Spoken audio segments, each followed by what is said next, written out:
In the moments of suffering and in the moments of pain, in the moments of doubt, uncertainty, the unknown, I think it's leaning into gratitude, and it's leaning into the people that are supporting. It's leaning into the ability to just keep moving forward.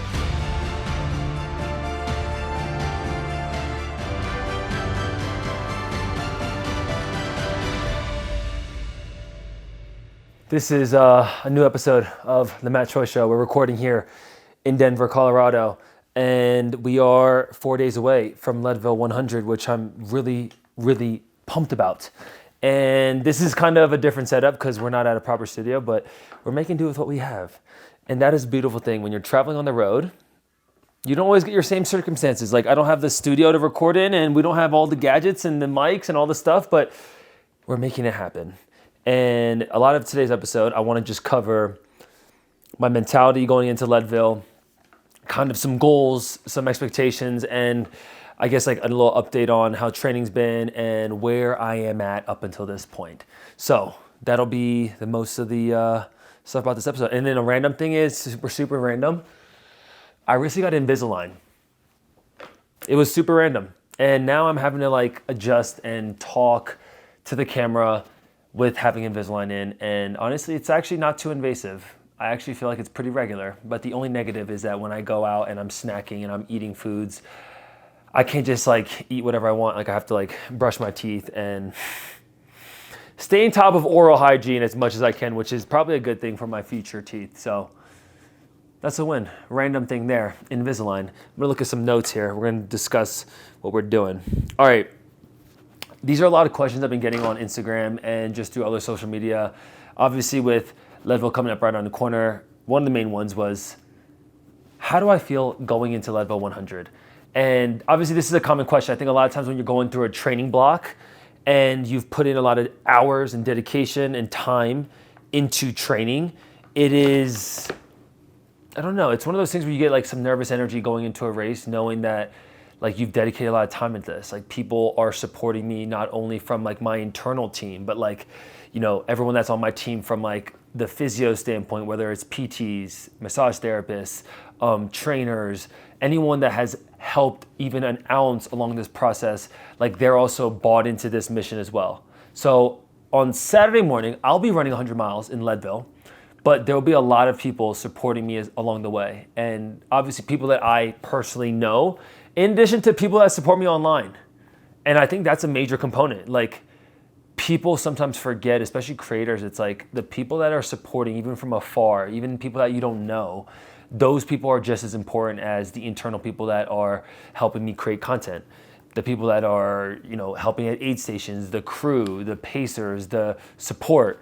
And I feel super fortunate and super blessed and full of gratitude that I have a lot of people in my corner that are wishing me luck, that are gonna be there to support. And in that sense, I feel super thankful. So I'm really pumped going into Leadville, knowing that I will be running 100 miles, but there are gonna be a lot of people supporting me along the way. And I think at a race like this, you know, I was with a bunch of friends the past couple of days here in Denver, and like something that we've been talking about is like how special it is going into a race where you have a bunch of your friends, a lot of people in the community, in running, in marathons, in ultramarathon communities that are gonna be out here this weekend to support their friends, strangers, and everything in between. And I think it's really beautiful. What I experienced last year at Leadville was, as a crew and a pacer, was so cool. Like, being at Twin Lakes, being at Outward Bound, like you see these aid stations where all the whole teams are packed up and they see their runner coming in and out, and it's just like a special energy that happens here at Leadville this weekend. And for anyone that's a fan of ultra running or marathons or any endurance activity, like, if you ever have a friend that's ever attempting this challenge, go out there and support them. And I guarantee that you'll get a nice, like, you might not catch the bug to go do it, but like you'll get a really fun experience. And I say this all the time, that Leadville 100 is like the Boston Marathon of ultra marathons. And if you understand that reference, because maybe you've ran Boston, you'll understand the special energy from not just the runners and their crews, but like from the community. And I think it's really cool. And I think something for Leadville, like most people don't know, like it's a very small mining town. And a lot of the Leadville series, the race series, the marathon, the 50 miler, the 100 mountain bike, the 100-mile run, like a lot of these races like fuel the economy of Leadville. And I think it's really special to think about that in the sense of like, you know, obviously the world majors are so awesome, they're dope, but these are in major cities. When you have a special race like Leadville that happens in this very small mining town of like 2,000 people, it is super special. So I say all that to say, I feel really good going into Leadville. And I think another thing to piggyback on like how I feel, like from a physical and from a mental standpoint, I think that is something I'm really proud about just throughout this training camp. Like I'm really excited to see how my body responds to the effort that we're going to give out on Saturday. But luckily I haven't dealt with many injuries going into this training block, like nothing that's been substantial that has put me out of training. And this past year I've dealt with a lot of injuries, whether it was like my hamstring or my lower back, and like things that have sidelined me from different events and or adventures that I wanted to embark on. But I think at times, you know, when we get injured, I think it's super easy to be discouraged, but knowing that those moments of restraint or those moments of, you know, having to be sidelined then allow you to also get put into a position where you get to go achieve a goal or attempt the goal that you've been looking to do, I think is a really special moment. So physically and mentally going into Leadville, I feel really sharp. And I think that's something that, as I think about a lot of the training I've done and programming and races I've attempted, whether marathons or ultras in the past, like, you know, sometimes I don't train like fully like all in. Like a lot of my marathons last year like were for fun. So like I don't really go, like I'm not super dedicated to the build and the training that goes into those, because at this point I understand that if I'm not racing a marathon, like I can get it done, which obviously I'm in a very fortunate spot that my body and my mind is capable of understanding that it can accomplish 26.2 miles. But I'd be lying if there isn't more of a beast, more of a challenge around a 100-mile race. And I think when it comes to the training that I just endured the past 12 to 16 weeks, a lot of it was adapted towards achieving the goal of Leadville. And I think training just looks different when you're going for an ultra versus a marathon. So knowing all that, a lot of my training was specific around ultra training. So a lot of hiking, a lot of power walking, a lot of strength training, and obviously base building. And I think that's something that you just can't get around. Like, you want to run 100 miles, like you're going to have to base build. Like you're going to have to run a lot of miles. And I've ran a lot of miles. I think we averaged out at around 75 to 80 miles a week, with the peak week hitting 90 miles. And I would say that's pretty like high in terms of like, for me at least, like I'm not a marathon runner that runs high volume weeks, like 70, 80 mile weeks for marathon. So like I would typically do 60, maybe 55, 60 mile weeks for marathon. So for ultra, I've added maybe 15 or 20% of volume, but realistically, a lot of the support has come from strength training and like hiking, because most of the race I'll be hiking and climbing and doing lunges and step-ups. So a lot of my training involved that stuff. And I think people get confused with ultras. They're like, oh my God, like, are you just running all these miles? Where a lot of my training was mixed in with base building, a lot of volume of miles, and then hiking, power hiking, incline walking, and then strength training. And if I think about like the separation of why I train in that fashion, I think a lot of it is, if you think about an ultra marathon for most runners like myself, like people that won't be winning the race, I won't be running the whole time. So people get confused. They always ask me like, Matt, do you run the whole time for over 100 miles? I'm like, no, like very few people can do that. A lot of times you're hiking the inclines and even some of the straightaways, and then you're challenging yourself to jog the downhills and as much of the straightaways as you can. And then it balances out your time to be roughly anywhere from 14 to 18 minutes per mile. And over the course of 100 miles, that gets you to the finish line. Obviously, during a marathon, like your goal is you have a set pace, you want to run it. And if you have a goal time that you're trying to finish in, then you understand exactly the pace that you need to hit that time. For ultras, there's so many things that happen over the 100 miles where it's easy to think that you're going to feel really good at mile 40 and then drastically feel different 25 miles later.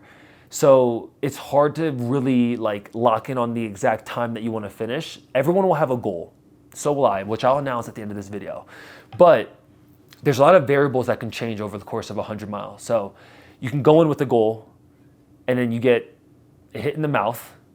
You get hit by a proper mountain, And that goal might change. So the ability to adapt along the way is super important in an ultra marathon.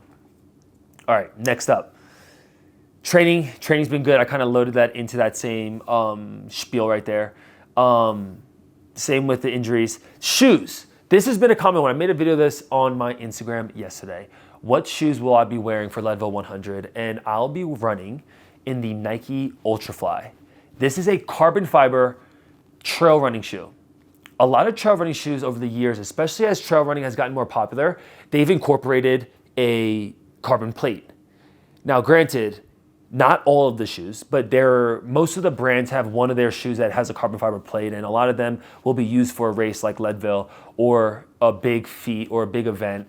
Anything that's like 50 miles, 100 miles, like shoes that you need a lot of that durability. So the Nike Ultrafly will be the shoe I will use.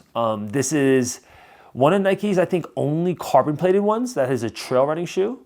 It is super lightweight. The thing I like about this shoe the most, Nike is known to have a very narrow toe box, which for a lot of runners means that their feet are gonna be scrunched up into the shoe. And over a course of 100 miles, like your feet are gonna swell. You're at higher altitude, which means your feet and your hands also might get swollen over time. So it's one of those things where if you had a little bit more room in the toe box, it makes for a more comfortable feel as you're running. So that is the shoe I'm going with. I'm pumped about it. I've been wearing it this whole week. I wore it through some of my training, but it's actually a shoe that I got more recently. So I'm actually just pumped to see how well it does over the 100 miles. Like I've seen some reviews on the shoe, and a lot of people rave about how, even after 50, 100-mile races, in addition to volume prior to that, the shoe responds really well. So I guess we're about to find out. But that's the shoe I'll be wearing, the Nike Ultrafly. I think it weighs around 11 ounces. Heel to toe drop is about 8.5 millimeters. So it's like a mid-level cushion. But with that plate, we'll see how fast we can run Leadville. So hopefully that helps me a ton. That's the shoe I'll be wearing. Something I was thinking about, even going into this weekend, like what does success look like? Like, I think it's easy for a race like this, like for a lot of people, success is like crossing the finish line. Maybe it's hitting their goal time. And I think for me, it's a mix. Like, because I've done a 100-mile race before, I don't think that this is like going to be a walk in the park, because it's clearly not. Like, Leadville is a challenging race. And for people that don't know, like, let me give you a quick context. Like, the reason Leadville is a challenging race is because the city of Leadville sits at 10,000 feet of elevation. 10,000 feet of altitude. If you live in New York, if you live in Austin, we're pretty much at sea level. I think Austin, where I live, is like 400 feet above sea level. When you have to go 9,500 feet more higher, there's less oxygen. Your red blood cells are fighting more to get oxygen to breathe.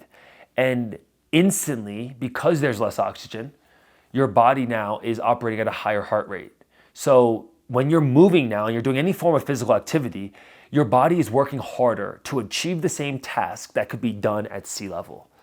Now, if you think about that, think about if you were not able to get as much oxygen into your system as you're running, and what that would do. Like, how would you feel over the course of a marathon, let alone 100 miles? So that is what makes this race a little bit more challenging than other races. And I think that's something to think about, where obviously there's anytime you do 100 miles, it's always gonna be a challenging feat. But Leadville offers that little bit of a nuance and a variable that makes it a little bit more challenging. So that is kind of a background of like why Leadville is a very historic one. And granted, there's still some climbing here. Like, we're gonna climb 17,000 feet of climb. We're gonna climb 17,000 feet of elevation over the course of 100 miles, which comparably to a different 100-mile races is not the highest, it's not the lowest, but there's some climbing, which means that you're gonna climb some mountains, specifically Hope Pass, which is a very, very daunting one. And I think it's one of those pieces of this race. A lot of people say that their souls get taken at Hope Pass, because it's the part of the race that most people know will be like the real meat and potatoes of this race. You have to basically climb Hope Pass, which is a 3,000 feet climb. You get to the halfway point and then you have to do it again. And once you complete that, you're at around mile 62, which means you still have a third of the race to go. And I think for a lot of people, getting to that 62 mark gets them to a comfortability and a confidence to finish the race. But for most people, it's getting to that point. That's the hard part. And to piggyback all of this in terms of what does success look like for me in Leadville this year? And I think success for me is finishing the race for sure. But in the moments of suffering and in the moments of pain, in the moments of doubt, uncertainty, the unknown, I think it's leaning into gratitude, and it's leaning into the people that are supporting. It's leaning into the ability to just keep moving forward. And I think for a lot of people, when they get into races like this, or they do anything hard, they do anything that's challenging, like a lot of people go into darkness of like, oh my God, like I'm like working through the trauma, I'm working through all these things that, you know, have kind of been a dark shadow for me. And I think for me, I'm trying to always spin things into a positive light of like, where can I get the light out of this situation? Even in the darkness, even in the suffering and the pain, like where is there light? Where is there love to be found? And I think for me, like that's kind of what I'm trying to lean into during the 100-mile race. Like I know it's going to be painful. I already know what I signed up for. And I'm actually envisioning the moment where I'm somewhat questioning if I can continue moving forward. Like, am I going to be able to finish this race? Am I going to hit the goal time that I want? Am I going to let down the people that have helped me along this process? Like, am I going to let myself down? And I think if I could confidently say that like I gave my best effort with a positive mindset and a positive outlook, regardless of the finish time, regardless of the completion, like to me, that is success for this journey.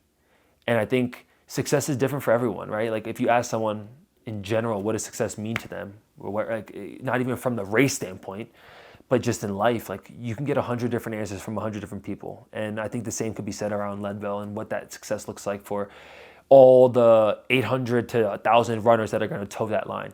So to me, success in this race looks like looking for the light, finding the light in the darkest situations, knowing that they're going to happen for me. Like there's going to be some low moments in this race. And for me, it's about finding that and seeing how I respond to it. And something I think I'd like to add about Leadville is like, I don't think there's many races where the completion percentage is less than 50. Like last year, 44% of racers finished. I think there was 1,000 runners. So 440 runners out of 1,000 runners finished the race. The other 56% of people, 560 people, either DNF'd or they didn't hit a cutoff time or they pulled themselves out of the race, whatever the case may be. And it's actually crazy if you think about that. Like less than half the people finished. Like there's not many, I don't know what the percentage of marathon finishers there are, but like it's actually pretty ludicrous if you think about that. Like, I don't know, like less than half the people finished. Like that's pretty scary to think about. And luckily last year, I had the lucky and fortunate opportunity to pace my buddy Nate Boyer across the finish line. And he finished and he hit his goal time of sub 25 hours. And I told him last year, I was like, dude, like I want to be a part of this journey. And like me and Nate had just got connected and I selfishly wanted to help him because I wanted to see the course.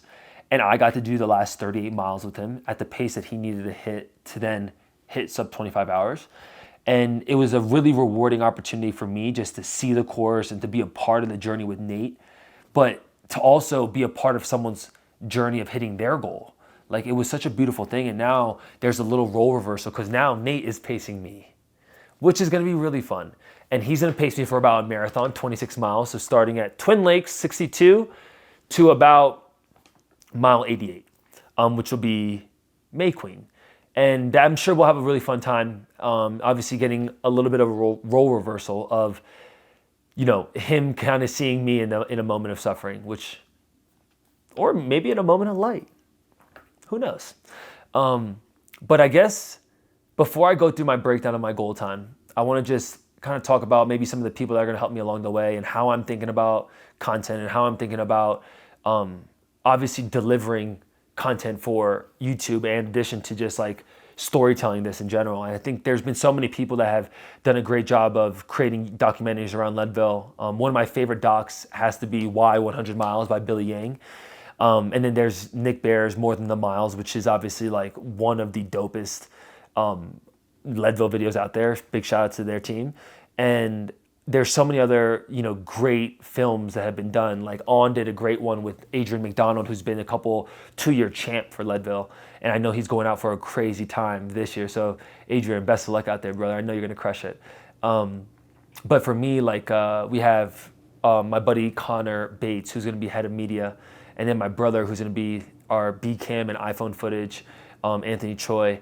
And then my buddy Charlie Fair from Austin, who's a part of Kane as well, is going to be out here. And those would be like the 3 people for media.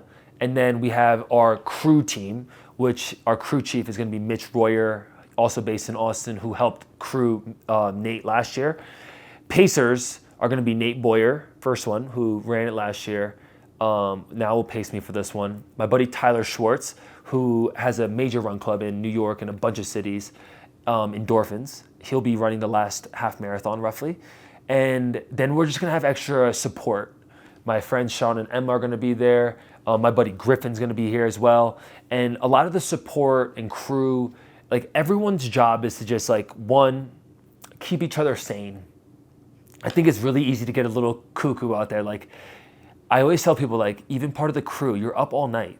Like you're spending your entire day supporting someone, but you're also suffering in a sense of you don't get sleep. There's not much food to be consumed.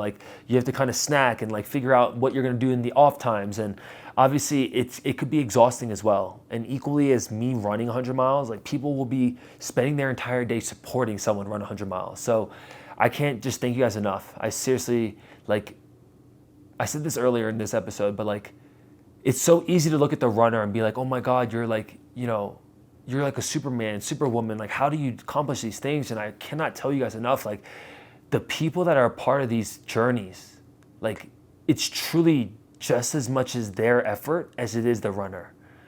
And I think it's something to really understand that yes, there's the person that's suiting up to go do the thing, but without the supporting cast, without the mental and the physical support from the external people, it can't be done. And granted, it can be done, but it would be far less enjoyable, period. It's less enjoyable if you're out there on your own, by yourself, with nothing else to do. And no one else to talk to. And you have to do everything by yourself. It would be less enjoyable. So I just want to say in advance, thank you to the entire team and the crew and everyone supporting, all the media, all the crew, all the support, all the pacers. Thank you, because this would not have been able to get accomplished without all of you. And we haven't even started yet. My goal time for Leadville. I think this is going to be something that's really exciting. And it's challenging me. It's exciting for me because it's not going to be a walk in the park, but I feel confident that it's doable. And like I said, if we hit this goal, awesome. If we don't hit this goal, awesome. And I think that's how I like to live my life. And that's how I like to set challenges up for myself, where is accomplishing a goal that you say you're going to do an amazing feeling, of course.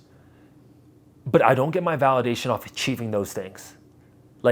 If something happens to me out there where I cannot hit this goal, I don't feel like my self-worth is caught up in being able to do that thing at that time, at that pace. For me, these challenges are great. They scare me a little bit. It gets me out of my comfort zone.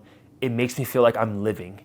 It makes me feel like I'm continuing to scratch that itch that I have around curiosity of, do I still have it? I've done a 100-mile race. Okay. I never wanted to be a person that's a one-timer. The people that do a marathon once and they say they'll never do it again because they've done it. I think in life, something that all of us should be cherishing, or all of us should be looking at, is do we still have the ability to do the things that we once did? And if we do, why don't we continue to do those things? And if we can't, why do we throw the white flag and say, I've done that before, why do I have to do it again? For me, these challenges are just a test of where I'm at mentally and physically along my own journey of life, of when the going gets tough, how do you respond? When things happen that are out of plan, how do you respond?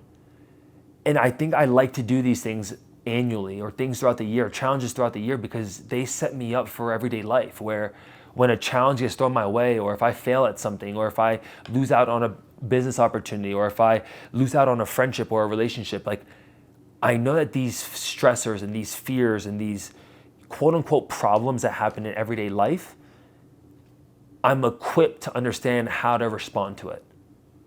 Because even in a race, even in a controlled environment of stress and pain and suffering, if I could respond in a positive way, or in a way that's resilient, or in a way that I can respect in a race environment, I know that it can translate outside of that.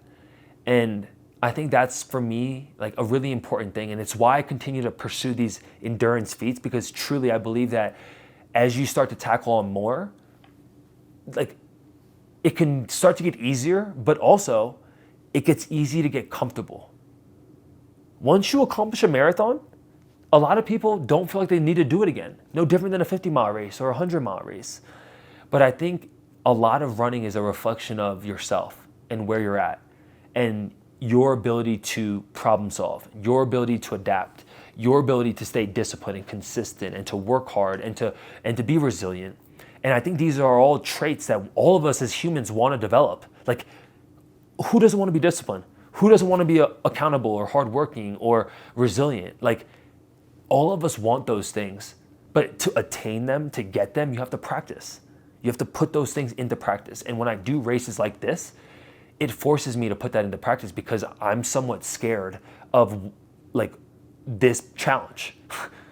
Like, even me breaking down the times that I want to come in at to hit this goal gave me some nervous butterflies of like, shit, we're about to enter in some suffering. We're about to enter into the pain cave. And how are we going to respond to it? So my goal for Leadville 100 is sub 25 hours. I want to get the big belt buckle, and I want to bring that back to Austin, Texas. Not that I'm going to even wear the big belt buckle, but I want that buckle, not only because Nate Boyer hit that last year, but I feel confident I can accomplish this. And my first ultramarathon, my first 100-mile ultramarathon, I completed in 29 hours and 40 minutes. And when I broke down every single segment of that course, when I estimated my finish time, it was 29 hours and 50 minutes. So I was a couple minutes off. So this time around, my goal is sub 25 hours with the finish time at 4:50 a.m. So 24 hours and 50 minutes is the time that I'm submitting right now, 4 days before the race. And like I said, if we hit it, awesome. If we don't, awesome. But that's my goal for Leadville 100. See y'all in a couple days. Peace.